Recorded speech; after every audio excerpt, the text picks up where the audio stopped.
They told Clara she was born with dirt in her blood. For 19 years, she believed that her only purpose was to scrub the mud off her stepsister's boots and clean the grease from her stepfather's plates. She was the ghost of the Miller household, unseen, unheard, and unwanted. But fate has a funny way of balancing the scales. On a rainy Tuesday, a man the size of a mountain walked through their front door.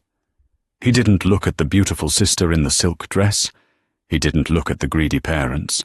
He looked straight at the trembling girl in the oversized grey sweats, holding a mop. And for the first time in history, the king didn't ask for a servant. He demanded a queen. The house at the end of Elm Street, in the sleepy town of Blackwood Creek, looked perfect from the outside. It was a sprawling Victorian estate, with manicured hedges and a fresh coat of white paint that gleamed under the pale Washington sun. But the locals knew the Millers were different. They were old pack, a family that clung to the ancient werewolf traditions, but lacked the honor that was supposed to go with them.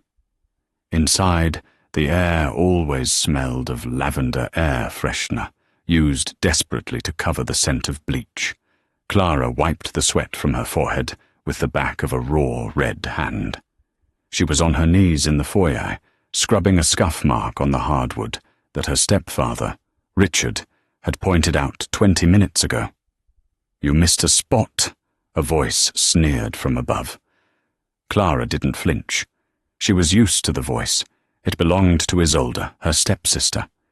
Isolde was 2 years older, blonde, statuesque, and cruel in a way that felt practiced.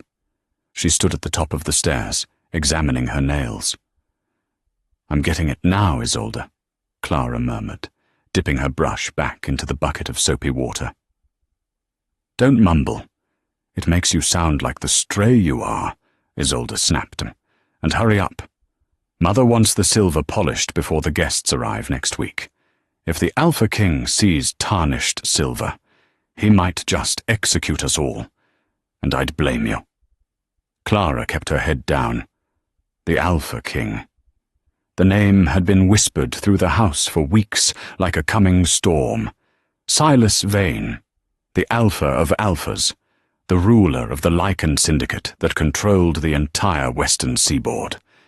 He wasn't just a werewolf, he was a Lycan, a primal, ancient breed that stood 7 feet tall in human form and was rumored to be able to crush a car engine with his bare hands. To the Millers, Silas Vane was a terrifying opportunity. If Richard and his wife, Brenda, could impress him, their failing status in the pack hierarchy would be restored. If they could get Silas to look at Isolde, they would be royalty. But to Clara, Silas Vane was just another man who would look right through her. Clara wasn't a Miller by blood. She was an orphan taken in by Richard when she was 3. They claimed it was charity. But as she grew older, she realized it was servitude. They had never formally adopted her. She had no last name, no bank account, and no wolf. That was the kicker. Clara had never shifted. At 19, she was latent. In the wolf world, a latent was lower than dirt. It was the excuse Richard used to keep her in the basement. Why give a bedroom to a defect? "Clara!" Brenda's shrill voice echoed from the kitchen. "The roast is burning." Clara scrambled up, her knees cracking, and ran to the kitchen. She wasn't just the maid. She was the cook, the gardener, and the punching bag. As she pulled the roast from the oven, burning her finger on the tray, she didn't cry.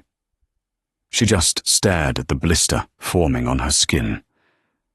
She didn't know it yet, but the scars on her hands were about to become the very thing that saved her.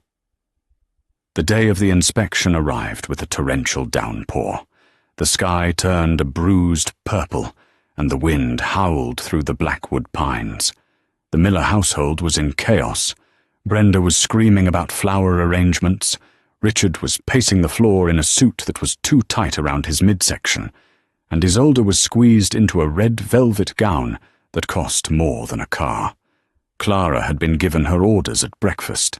Stay out of sight. If he sees you, Richard had hissed, gripping her chin hard enough to bruise, he will think we harbour weakness. You are a latent. You are an embarrassment. You stay in the kitchen, you keep the food coming, and you do not speak. Do you understand? Yes, sir, Clara had whispered. By 6 p.m., a convoy of black SUVs with tinted windows rolled up the long driveway. The atmosphere in the house shifted instantly. The air grew heavy, charged with static electricity. It was the aura of a prime alpha. Even without a wolf, Clara felt the pressure in her chest, like the gravity in the room had just doubled. She watched from the crack in the kitchen swing door. The front door opened. Richard and Brenda bowed low, practically touching their noses to the floor. Isolde did a practiced curtsy, batting her eyelashes.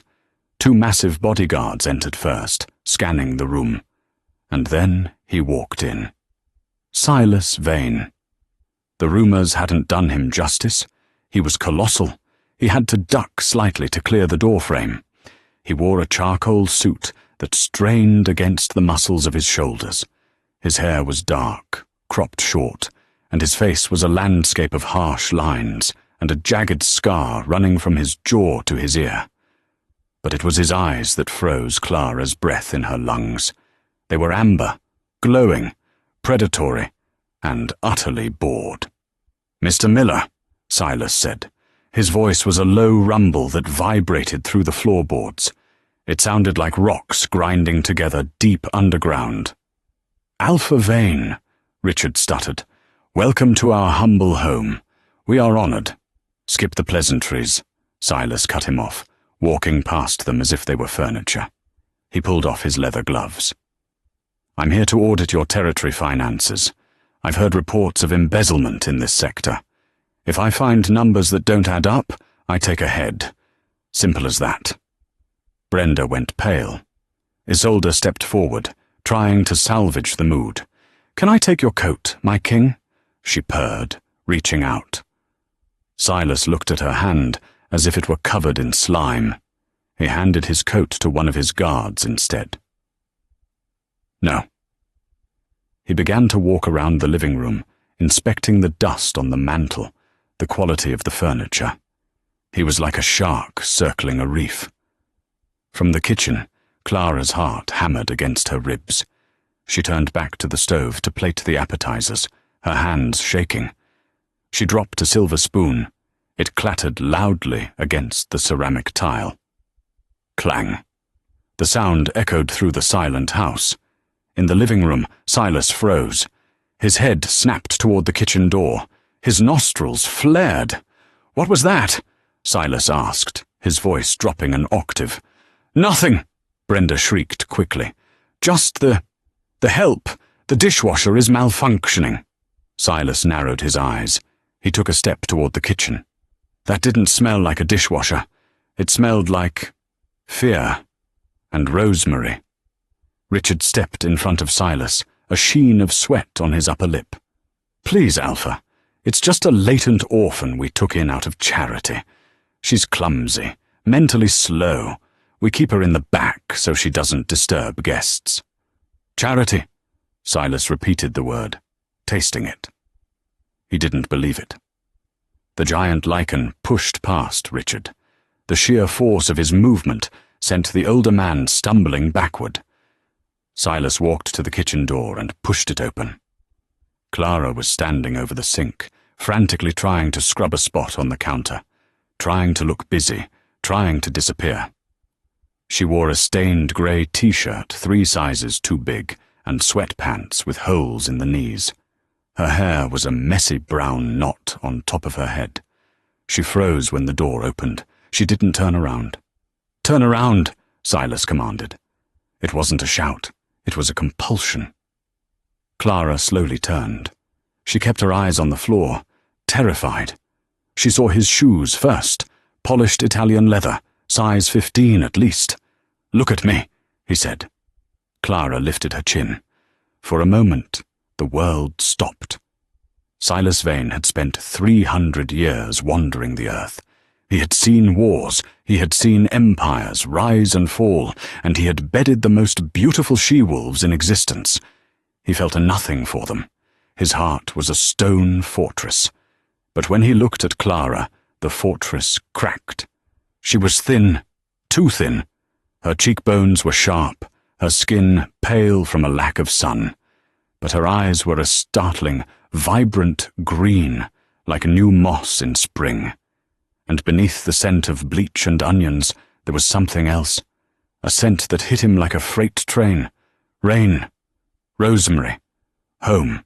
Mate! His inner wolf roared. It wasn't a question, it was a primal demand. Mate. Silas took a step forward. The kitchen felt instantly too small. "What is your name?" he asked. His voice had lost its harsh edge. It was suddenly thick, almost breathless. "Clara, sir," she whispered. "Clara," he repeated. He looked at her hands. He saw the red, raw skin from the bleach. He saw a bruise on her forearm in the shape of a handprint. His amber eyes darkened to a pitch black. The temperature in the room plummeted. A low growl started in his chest, a sound so terrifying that the bodyguards behind him took a step back. Brenda and Richard came running into the kitchen. "We are so sorry, Alpha," Brenda cried. "She's filthy.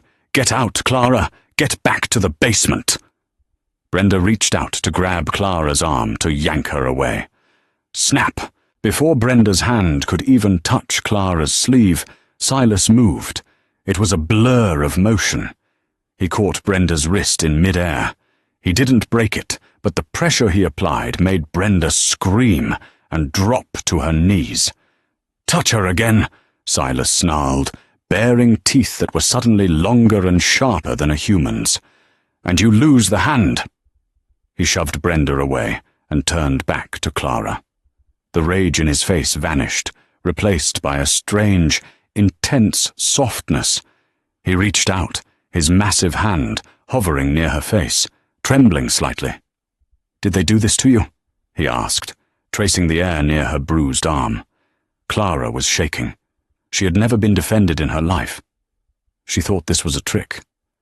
I fell, sir." "Liar," Silas murmured gently. "You didn't fall." He looked at Richard, who was cowering by the fridge.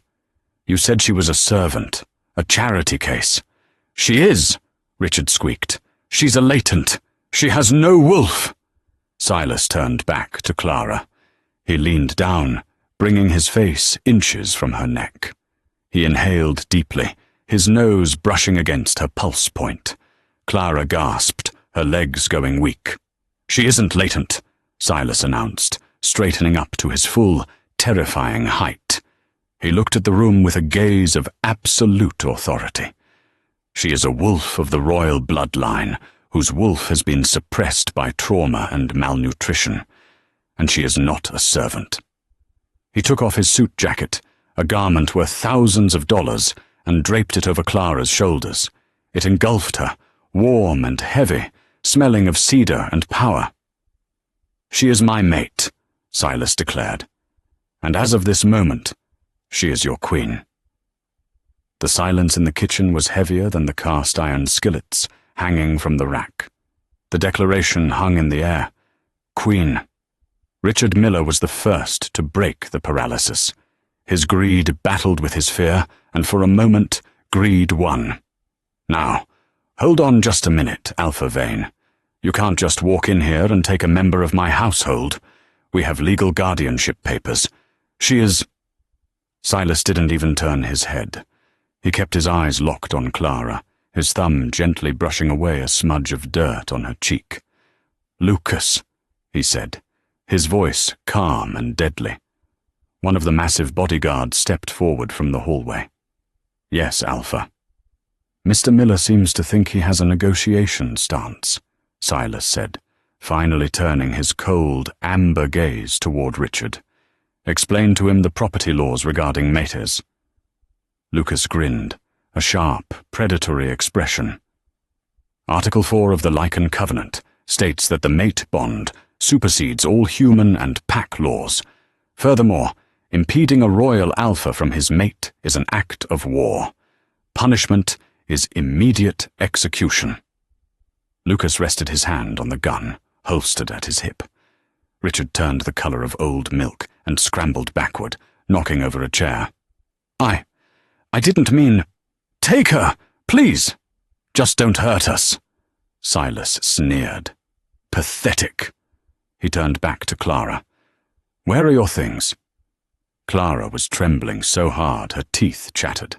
She looked down at the oversized coat engulfing her. I don't have anything, sir. Just the clothes in the laundry basket. Do not call me, sir, Silas murmured, his voice softening to a velvet rumble. Call me Silas, and you won't need those rags where we are going. He swept her up into his arms. Clara gasped, instinctively stiffening. She expected to be thrown or dropped. She wasn't used to being held. But Silas held her as if she were made of spun glass. He carried her out of the kitchen, past the stunned, weeping Brenda, and past Isolde, whose mouth hung open in jealous shock. As they reached the front door, Silas paused. He looked at Isolde. You wanted to be noticed? Silas asked. Isolde straightened up, a flicker of hope in her eyes. Yes, Alpha. I noticed you, Silas said, his voice dripping with disgust. I noticed that you wear silk while your sister wears rags. I noticed you are well fed while she is starving. If I find out you laid a hand on her, I will dismantle this house, brick by brick. He walked out into the rain. The bodyguards held umbrellas, but Silas didn't need them. He shielded Clara with his own massive body, tucking her head against his chest so not a single drop touched her. He slid into the back of the lead SUV, settling her on the plush leather seat. Drive, he commanded. As the car pulled away, leaving the Miller estate behind, Clara stared out the window.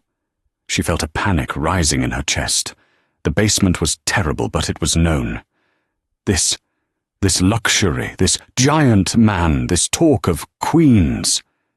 It was terrifyingly unknown. Breathe, Silas said. He wasn't sitting on the other side of the car. He was right next to her, his thigh pressing against hers. He reached into a small cooler and pulled out a bottle of water and a protein bar. Eat. You're shaking from low blood sugar. Clara took the food with hesitant hands.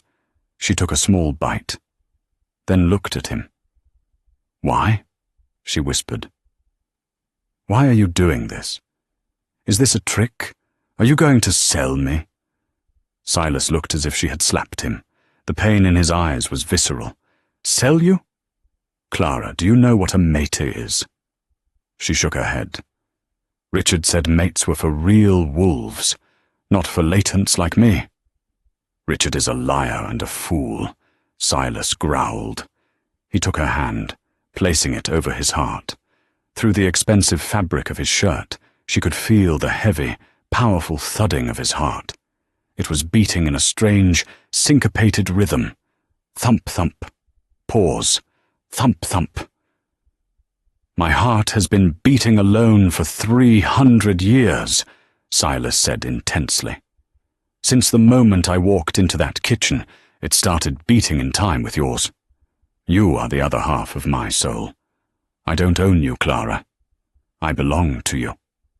Clara pulled her hand back, overwhelmed. But I'm broken. I can't shift. I'm useless. Silas's expression darkened, not at her, but at the world that had convinced her of this. We will see about that. I have the best doctors in the world at the Citadel. We are going to find out exactly why you haven't shifted. And God help the Millers if I find what I think I'm going to find. The car ride took 2 hours, winding up into the mountains where the air was thin and crisp. They arrived at the Obsidian Citadel, a fortress of black stone and glass built into the side of a cliff, overlooking the lights of the city far below. It was a palace fit for a god. Servants, who looked happy, well-dressed and respectful, rushed to open the doors. "Welcome home, Alpha," they chorused. Then they looked at Clara, huddled in his coat. "Welcome home, Luna." Luna, the title of the Alpha's mate, the highest rank a female could hold. Silas carried her straight to the master suite. It was bigger than the entire ground floor of the Miller house. One wall was entirely glass, revealing the moon. In the center was a bed the size of a small island. "The doctor is on his way," Silas said, setting her down on the edge of the bed. "But first, a bath. You smell like their fear, and I want it off you." He didn't make her do it alone. He drew the bath in a tub deep enough to swim in, adding oils that smelled of sandalwood and vanilla. He turned his back to let her undress, respecting her modesty, but stayed in the room to ensure she didn't faint. When Clara sank into the hot water, she let out a moan of pure relief. The heat seeped into her bones, soothing the aches of years of sleeping on a concrete floor. "Is it hot enough?" Silas asked, his back still turned. "It's perfect," she whispered. "Thank you." "Do not thank me for providing basic necessities," he said gruffly. A knock came at the door. "Alpha, Dr. Aris is here. Send him in." Clara quickly wrapped herself in a plush robe Silas handed her. It was so soft it felt like a cloud, and sat on the sofa. Dr. Aris was a kind-looking older man with spectacles. He took Clara's blood, checked her eyes, and listened to her heart. He asked about her diet, her headaches, and the vitamins the Millers made her take every morning. "The pink pills," Clara said. "Brenda said they were for my iron deficiency." Dr. Aris exchanged a dark look with Silas. He ran the blood sample through a portable analyzer on the table. A moment later, the machine beeped. Dr. Aris looked at the results, and his face went pale. "Alpha, you need to see this." Silas looked at the screen. A low, terrifying growl rumbled in his chest, shaking the glass windows. "What is it?" Clara asked, frightened by his anger. Silas knelt before her, taking her hands. His eyes were glowing so bright they looked like fire. "You aren't latent, Clara," Silas said, his voice trembling with suppressed rage. "Those pills weren't vitamins. They were a concentrated mixture of wolfsbane and silver nitrate. They have been poisoning you for years to stop your wolf from emerging." Clara stared at him, unable to process it. "What? Why?" "Because," Silas said, standing up and looking out at the moon, "wolfsbane doesn't work on common wolves. It kills them. For it to merely suppress your shift, you have to be something else. You have to be incredibly powerful." "They didn't hide you because you were weak, Clara," Dr. Aris added softly. "They hid you because they were terrified of what you would become." The detox began that very night. It was not a pleasant experience.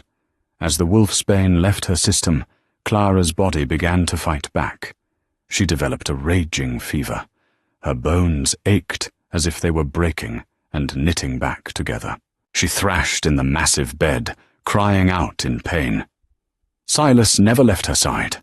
For 3 days and 3 nights, the Alpha King, the most feared man on the continent, became a nurse. He wiped her forehead with cool cloths. He held a straw to her lips so she could drink water. When she screamed because her spine felt like it was on fire, he held her tight, letting her dig her nails into his chest, drawing his blood. "I've got you," he whispered into her hair, over and over. "I'm here. Fight it, Clara. Let her out." On the 4th night, the fever broke. The moon was full, hanging huge and yellow outside the window. Clara woke up with a gasp. The pain was gone, replaced by a surge of energy, so potent it felt like lightning was coursing through her veins. Her senses were dialed up to 11. She could hear the heartbeat of a mouse in the walls. She could smell the pine trees 5 miles away. and she could smell him. Silas. He was asleep in a chair by the bed, his head resting on his hand. To her new senses, he smelled like a thunderstorm, dark chocolate and pure, raw power. Clara tried to sit up, but a spasm hit her back. It wasn't pain this time. It was an urge, a biological imperative. Shift. The voice in her head wasn't hers. It was deeper, ancient. It was her wolf. Clara fell off the bed. Silas was awake instantly. "Clara!" "It's happening!" she cried out, her voice warping into a growl. Silas backed away, giving her space, his eyes wide with awe. "Don't fight it. Let it take you." Clara surrendered. Her bones cracked and reshaped, her skin rippled with fur. Usually, a first shift is bloody and agonizing, but Clara felt a sense of rightness. She was finally becoming who she was meant to be. With a final, bone-shaking howl, the girl disappeared. In her place stood a wolf, but not just any wolf. She was massive, nearly reaching Silas's chest. Her fur was pure, blinding white, like fresh snow. Her eyes were the same striking green as Clara's, glowing with intelligence and power. Silas dropped to his knees. The breath left his lungs. "A white wolf," he whispered, "by the ancients." White wolves were myths. They were the purest bloodline, extinct for a century. They were the natural-born leaders, the peacekeepers, the ones who could command even alphas. The white wolf, Clara, padded forward. She nudged Silas's hand with her wet nose. He buried his face in her thick neck fur, inhaling her scent. "My queen," he murmured. "You are beautiful." Clara shifted back an hour later. Silas had a robe ready for her before her human feet even touched the floor. She felt exhausted but exhilarated. For the first time in her life, she didn't feel small. She felt dangerous. "Silas," she said, her voice stronger now. "What does this mean? Why am I white?" Silas sat her down and poured her a cup of tea. His face was grim. "It means, my love, that the Millers didn't just find you. They stole you." He pulled a file folder from the bedside table. While she was sick, his intelligence network had been tearing apart the Millers' history. 18 years ago, the Crescent Moon Pack was destroyed in a rogue attack. Their alphas, Gabriel and Seraphina, were killed. They were famous for their white coats. They had a daughter. Her body was never found. Clara's hands shook as she held the cup. "My parents were royalty," Silas finished. "Richard Miller was a low-ranking sentry in that pack. When the attack happened, he didn't fight. He looted. He found the alpha pup, you, and realized that if he kept you, he could control your inheritance." "Inheritance?" Clara asked. "The Crescent Moon territory," Silas said. "It's rich in iridium mines. Billions of dollars. Richard has been managing it as a caretaker for the lost heir. If you were dead, the council would take it back. If you were alive and latent, he could stay as your guardian forever. But if you ascended, he would lose everything," Clara realized. A cold anger started to burn in her gut. It was a new feeling. She liked it. "Exactly," Silas said. "Which is why we have a problem." "What problem?" "Because you are alive, and because you are a white wolf, Richard knows his time is up. He is desperate." Suddenly, the heavy oak doors of the bedroom burst open. Lucas, the head of security, rushed in, looking frantic. "Alpha, we have a situation at the gate." Silas stood up, his body shielding Clara instantly. "I gave orders not to be disturbed." "It's the Council of Elders, sir," Lucas said, breathless. "And they aren't alone. Richard and Brenda Miller are with them. And they have the press." "What do they want?" Silas snarled. "They have a warrant," Lucas said, looking at Clara with pity. They are claiming that you kidnapped a mentally unstable dependent. They have forged doctor's notes saying Clara is schizophrenic and a danger to herself. The council is demanding you hand her over to her legal guardians immediately, or they will sanction the syndicate." Silas let out a roar that shattered the glass vase on the table. "They want to take her back?" Silas laughed, a dark, terrifying sound. "Let them try." Clara stood up. She tightened the belt of her robe. She walked over to the shattered glass and looked at her reflection. She didn't see the scared servant girl anymore. She saw the white wolf. "No, Silas," Clara said firmly. Silas turned to her, surprised. "Clara, you are not going out there. I will slaughter them all first." "If you kill the council, you start a war," Clara said. She turned to face him, her green eyes blazing. "Richard wants the scared little girl to come out and hide. He wants to prove I'm weak. He wants to prove I'm crazy." She walked to the wardrobe and pulled out a long, silk black dress that Silas had bought for her. "I'm not hiding in the basement anymore," she said. "If they want the heir to the crescent moon, they can have her." She looked at Silas. "Help me zip this up. I have a family reunion to attend." The main gates of the obsidian citadel were a fortress of iron and technology, designed to withstand tank fire. But tonight, the threat wasn't ballistics. It was bureaucracy and public perception. Floodlights cut through the drizzling rain, illuminating the wet asphalt. A small army had gathered. There were 5 members of the High Council, draped in deep crimson robes that signified their ancient authority. Behind them stood a phalanx of enforcers, wolves trained to police other wolves. And in the center of it all, looking pathetic and soaked, were the Millers. Richard Miller was putting on the performance of a lifetime. He was weeping, clutching a handkerchief. Brenda was holding on to him for support, looking frail. Isolde stood slightly behind them, looking appropriately somber, though her eyes darted greedily toward the magnificent architecture of Silas's home. "She is not well," Richard shouted over the sound of the rain, addressing the lead council member, Elder Blackwood. "My poor daughter suffers from delusions. She believes fairy tales. Alpha Vane has taken advantage of a mentally handicapped girl. We just want her home. We just want to give her her medication." Elder Blackwood, a man with skin like wrinkled parchment and eyes like cold steel, nodded slowly. He turned to the intercom on the gate. "Alpha Silas Vane, you are harboring a fugitive of the Miller Pack. Open these gates and surrender the girl, or we will authorize a breach." Inside the control room, Lucas's hand hovered over the weapon systems. "Alpha, give the word. I can turn Richard Miller into a fine pink mist before he blinks." Silas stood by the monitor, his jaw set in stone. He adjusted his cufflinks. "No. If we kill them, we prove them right. We prove we are monsters." He turned to Clara. She looked breathtaking.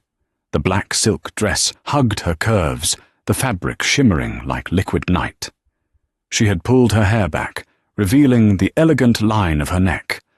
But it was her eyes that had changed. They were no longer the eyes of a victim. They were ancient. "Are you ready?" Silas asked. Clara took a deep breath. She could smell Richard's lies through the thick steel doors. She could taste his greed. "Open the gates," she commanded. The heavy gears groaned. The massive iron doors slowly swung outward. Richard looked up, a triumphant smirk flashing across his face, before he masked it with concern. He expected to see a cowering girl being dragged out by guards. Instead, Silas Vane walked out first. He radiated power, his alpha aura rolling off him like a physical wave of heat that pushed back the rain. He stood 7 feet tall, an immovable object. And then Clara stepped out from behind him. She didn't cower, She didn't look down. She walked with a predator's grace, her heels clicking rhythmically on the wet pavement. Silas reached out a hand, and she took it, not for support, but in partnership. "Clara!" Brenda shrieked, rushing forward. "Oh, thank God! Come here, baby! Come to Mommy!" Brenda reached out to grab Clara. "Stop!" Clara said. She didn't shout. She didn't scream. She simply spoke the word. But she pushed her voice with the power of the white wolf. The effect was instantaneous. Brenda froze mid-step, her body locking up as if she had been tasered. The enforcers behind the council stiffened. Even the council elders took a collective step back, their wolves whining inside their heads. "What?" Elder Blackwood narrowed his eyes. "What is this?" "She's having an episode," Richard yelled, trying to break the tension. "She's dangerous. Restrain her." "The only dangerous thing here, Richard," Clara said, her voice carrying through the night air without a microphone, "is the truth you've been burying for 15 years. She let go of Silas's hand and stepped forward, alone. She walked straight toward the council. The enforcers bristled, hands going to their weapons, but they couldn't bring themselves to aim at her. Her scent, pure, snowy, royal, confused their instincts. "I am not Clara Miller," she announced. "I am Clara Sterling, daughter of Gabriel and Seraphina Sterling of the Crescent Moon Pack." A gasp ran through the crowd. The press photographers, who had been hiding in the bushes, began snapping photos rapidly. "Lies!" Richard screamed, his face turning purple. "Her parents were junkies. We saved her from a crack den." Clara turned her gaze to Richard. Her eyes flashed a brilliant, glowing green. "Shall we test the blood, Richard, or shall we test the bank accounts?" Silas stepped forward, holding a thick stack of documents. He handed them to Elder Blackwood. "These are bank transfers," Silas rumbled. "Every month, for 15 years, Richard Miller withdrew $50,000 from the Sterling Trust. Money meant for the orphan heir. Money he used to buy sports cars and velvet gowns while the heir slept on a concrete floor and ate scraps." Elder Blackwood flipped through the pages. His expression darkened. "And this," Silas continued, tossing a small plastic bag onto the wet ground at Richard's feet. It contained the pink pills. Analysis from my private lab. Wolfsbane and silver. Enough to kill a normal wolf. Enough to torture a royal one. Richard was sweating profusely now, the rain mixing with his panic. "Forged. It's all forged. Silas Vane is trying to steal my territory." "I don't need your territory, little man," Silas sneered. "I own half the country." Elder Blackwood looked up from the papers. He looked at Clara. "The White Wolf bloodline is extinct. Even if you are a Sterling, the white coat hasn't been seen in generations. Proof of lineage is required for a claim of this magnitude." "You want proof?" Clara asked softly. She closed her eyes. She didn't strip off her dress. She didn't need to full shift. She called upon the partial shift, a skill that took masters decades to learn, but came to her instinctively. Her nails extended into razor-sharp white claws, her canines lengthened, and then a phantom avatar of a massive white wolf materialized around her body, shimmering like a hologram made of moonlight. It stood 10 feet tall, snarling silently at the council. The sheer pressure of her aura hit the crowd. The enforcers dropped to their knees. They couldn't help it. It was biology. A white wolf was the alpha of alphas. The council elders, ancient and proud, found their legs shaking. Elder Blackwood slowly, trembling, lowered himself to one knee. Richard and Brenda were the only ones resisting, their human greed overpowering their wolf instincts. "No!" Richard drew a gun from his jacket pocket. "I won't lose it. I won't go back to being nothing." He aimed the pistol at Clara's chest. "No!" Silas roared, launching himself forward. Bang! The gunshot echoed like a cannon blast.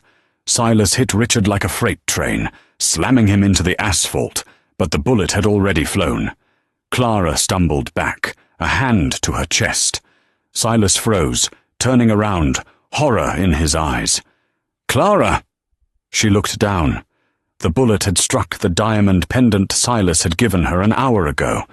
The gem was shattered, but the bullet was stopped, flattened against the stone. She was unharmed. Clara looked up at Richard, who was pinned under Silas's boot. The fear in Richard's eyes was absolute. He realized he had just tried to assassinate a queen in front of the High Council. Clara walked over to them. She looked down at the man who had tormented her for nearly 2 decades. "Silas," she said calmly, "let him up." "He tried to kill you," Silas growled, his eyes bleeding into full black. "I am going to rip his throat out." "No," Clara said. "That is too quick." She turned to the council. "Elders, you have witnessed an attempt on the life of a blood royal. You have seen the evidence of embezzlement, child abuse, and poisoning. What is the law?" Elder Blackwood stood up, brushing the water from his robes. He looked at Richard with utter contempt. "The law is forfeiture, of life, of status, of name." "Good," Clara said. She looked at Brenda and Isolde. "And the accomplices?" "Same penalty," Blackwood stated. Isolde screamed. "I didn't do anything. It was them. I hate them. Please, I just wanted to be pretty. Don't kill me." Clara looked at her stepsister, the girl who had mocked her, tripped her, and treated her like a slave. "I won't kill you," Clara said. "I'm not you." She turned to Silas. "Exile them. Strip them of their wolf. Let them live as humans. Let them work for minimum wage. Let them scrub floors. Let them know what it feels like to be invisible." Silas smiled. It was a vicious, satisfied smile. "As my queen commands." 3 months later. The morning sun didn't just rise over the crescent moon estate. It conquered the horizon, spilling gold across acres of manicured lawns, restored fountains, and the dense protective tree line of the forest. For 19 years, Clara had woken up to the sound of a screeching alarm clock and the damp, mouldy smell of a basement cinder block wall.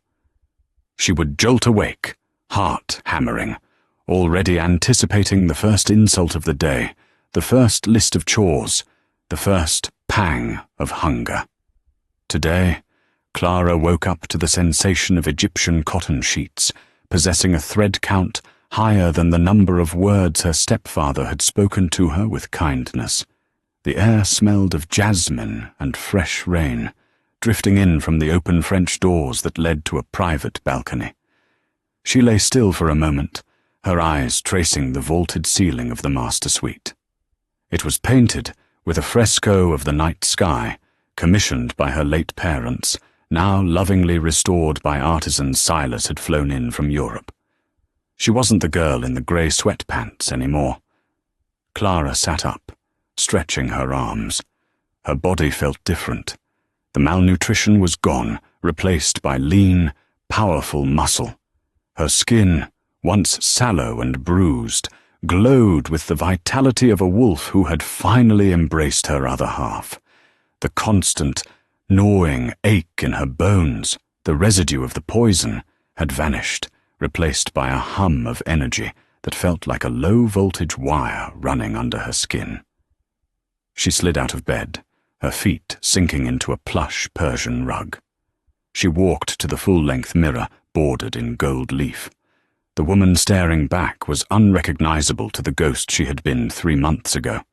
Her hair, once dull and brittle, cascaded down her back in thick, shiny chestnut waves. But it was her eyes that held the truth. The fearful darting glances were gone. Her green gaze was steady, imperious, and calm. A knock came at the door. 3 rhythmic, respectful raps. "Enter," Clara said.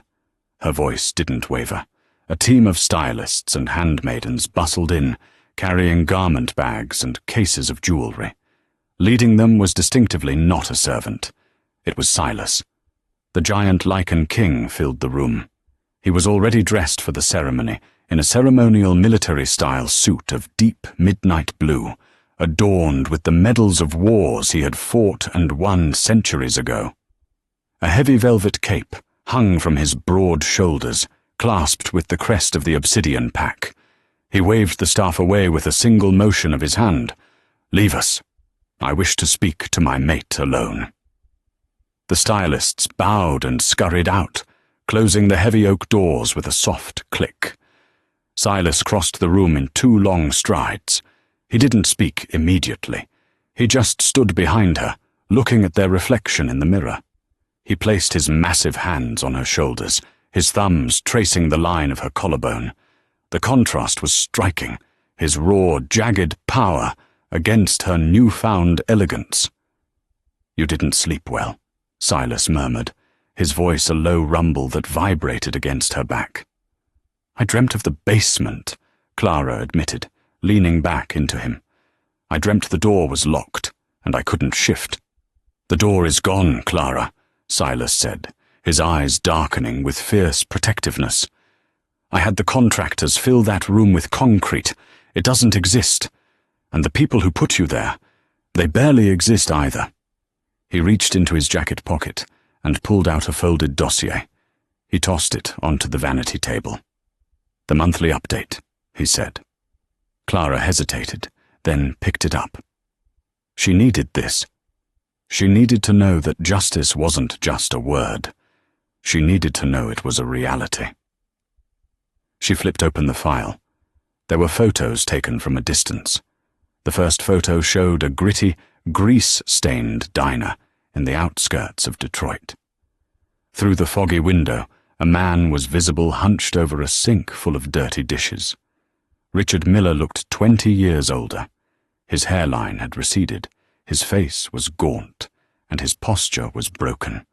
The report noted that he was suffering from severe arthritis in his hands, the result of scrubbing pots for 12 hours a day, 6 days a week, for minimum wage.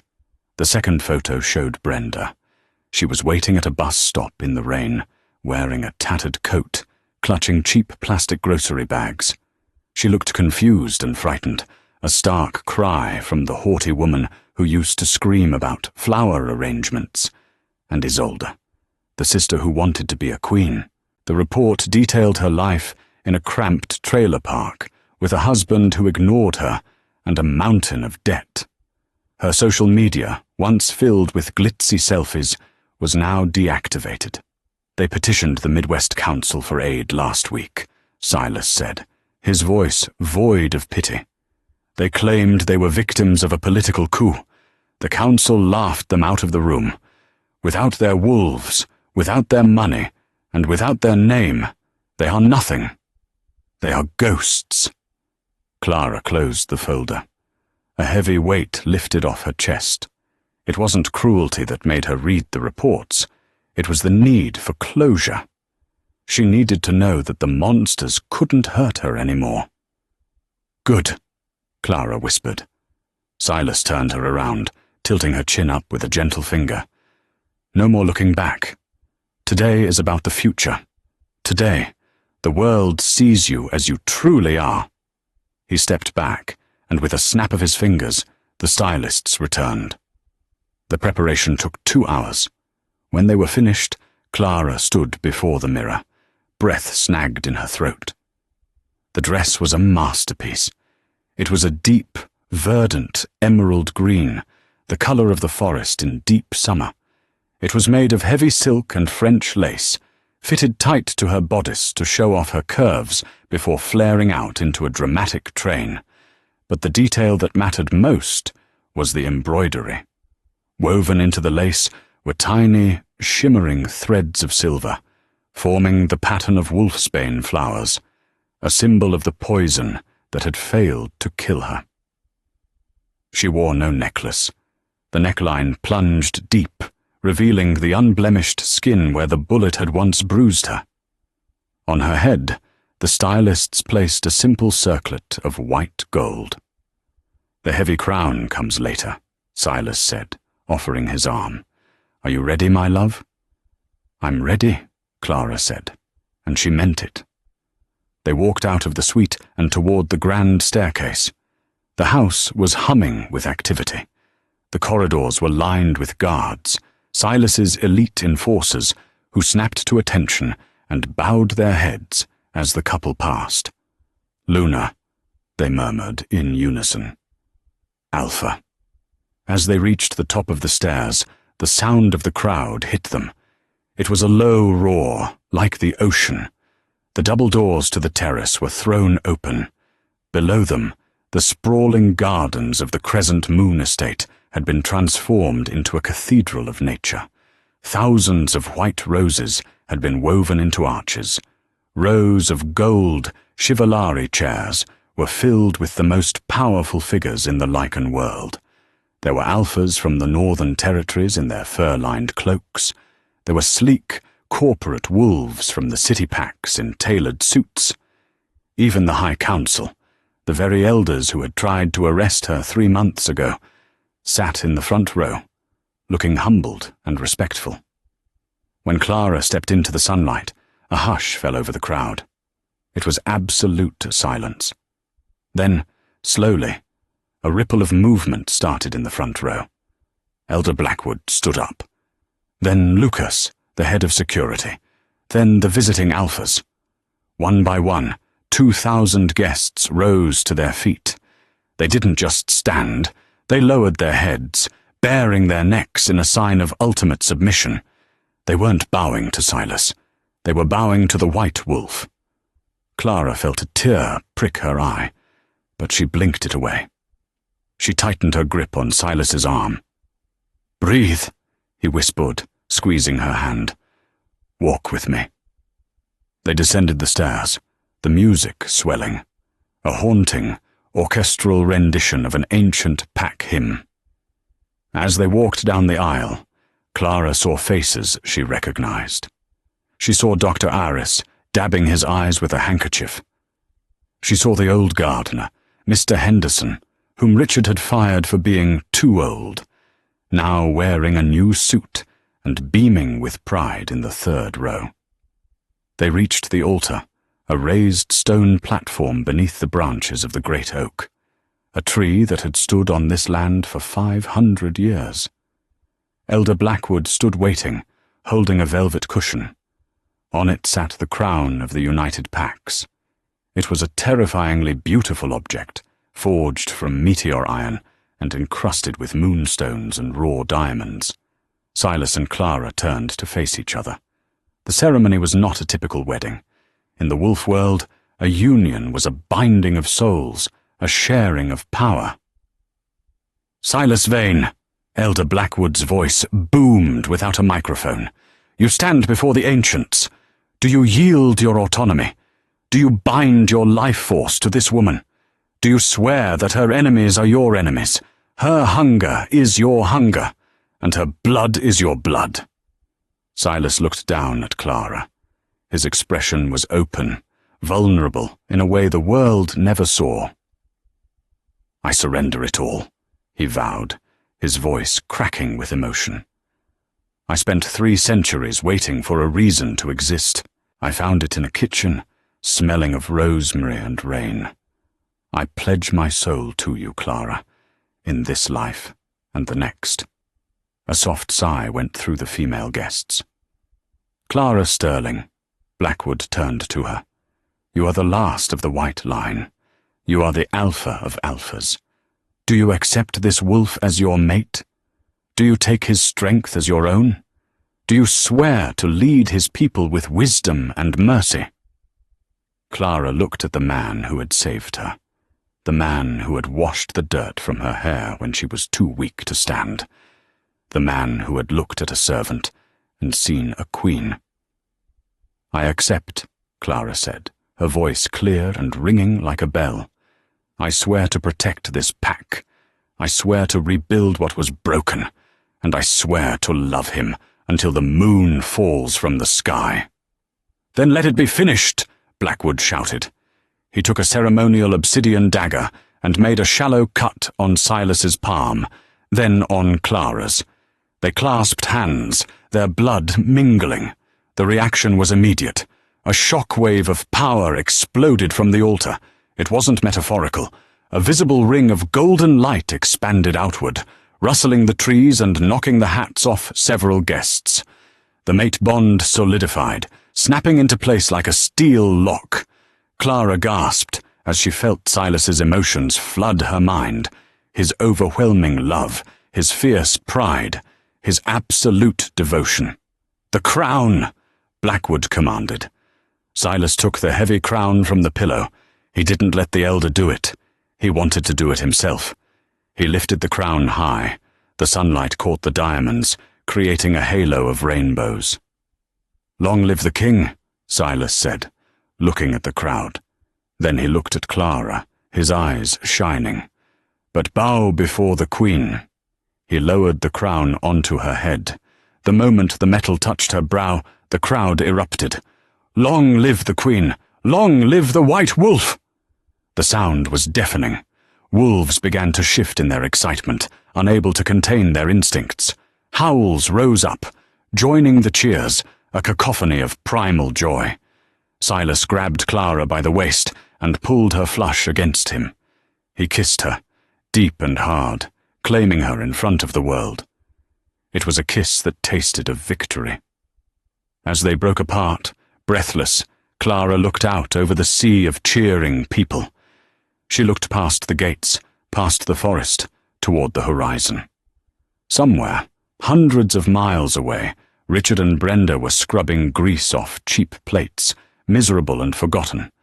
But here, under the golden sun, Clara was home. "What are you thinking?"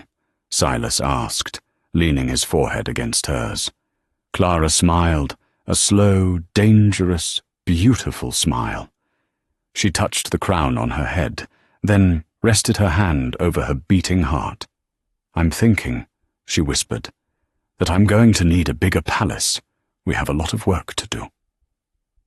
Silas threw his head back and laughed, a sound that shook the leaves of the great oak. He swept her up into his arms, bridal style, just as he had done that first rainy night. But this time, he wasn't carrying a victim. He was carrying his world. "As you command, my queen," he roared. "As you command." He carried her down the aisle, through the shower of white rose petals, walking straight into a future that belonged entirely to them. The servant girl was gone.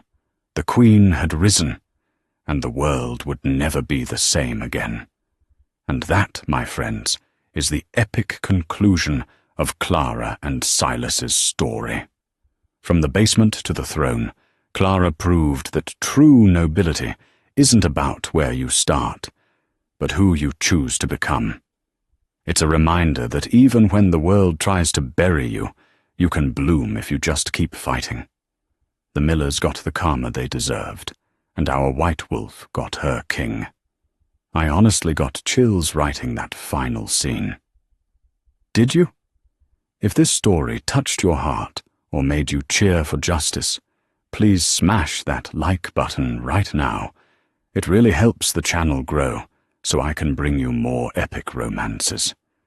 If you were Clara, would you have exiled the Millers to a life of poverty? Or would you have thrown them in the dungeon? Let me know your verdict in the comments below. Don't forget to subscribe and turn on the notification bell so you don't miss our next story. I have a darker, grittier alpha romance coming up next week that you won't want to miss. Thanks for watching, and I'll see you in the next video.